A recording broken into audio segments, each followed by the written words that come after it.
Good morning, U.S. Honor students. Let's take a look at this upcoming unit, which will be entirely self-paced. We're looking at isolation to World War II.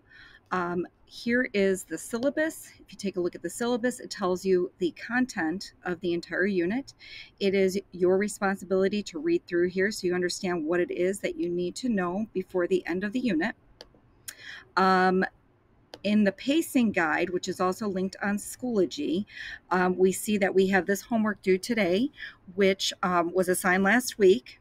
Then you have a pacing guide, 2 slides per day, with the exception of on 227, you have 3 slides. Actually, 224 and 227, you have 3 slides.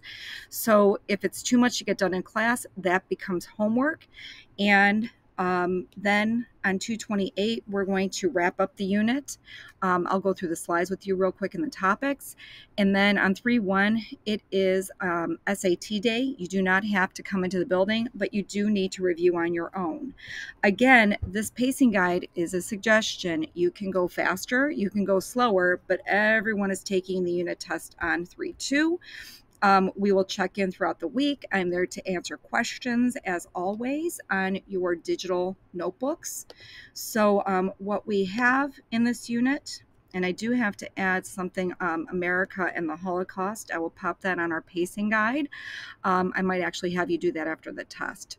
So for the digital notebooks, if you click on that, you have all of your slides here.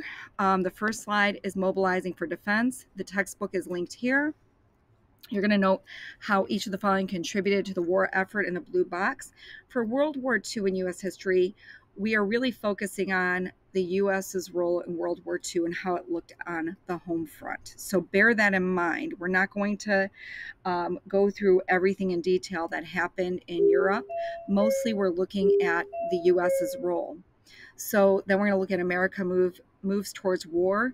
How did events in the 1930s and 40s lead us to joining World War II? Then we'll take a look at Japanese expansion. This is important to know to understand Japanese expansion and how this later leads us to a war with Japan. Then you have the war for Europe and North Africa. You're going to complete the boxes for the timeline of battles by matching the battle to the date and the explanation. So on the left-hand side, you put the battles on the timeline, and then on the right-hand side, you're going to add a description here. So this is actually pretty straightforward. You really just have to read and match. For slide 6, it's War in the Pacific. You're going to take a look at the United States' war with Japan. For each one, you're going to read about each event, the leaders involved, and what happened. This is 2 slides long. In the end, you're going to explain or define island hopping, kamikaze, and the Manhattan Project. And then we do a little bit of a deeper dig into island hopping on this slide. And again, you are matching, you're dragging and dropping and adding some photos. Then we're going to take a look at, again, a home front issue that extends into the war and the role of ethnic minorities in World War I. So for this, you're going to refer to Mastering Ohio's American History Standards. Then we'll take a deeper dive into the treatment of Japanese Americans during World War II at home on the West Coast. And then the last is the bombing of Hiroshima and Nagasaki. So you'll do an investigation with that. Lastly, on the digital notebook or on the pacing guide, you will read The Age of Nuclear Weapons by reading pages 198 to 201 and answering the questions. Your entire slideshow is due at the beginning of class on 228. So you have, some time to make sure that all those slides are done.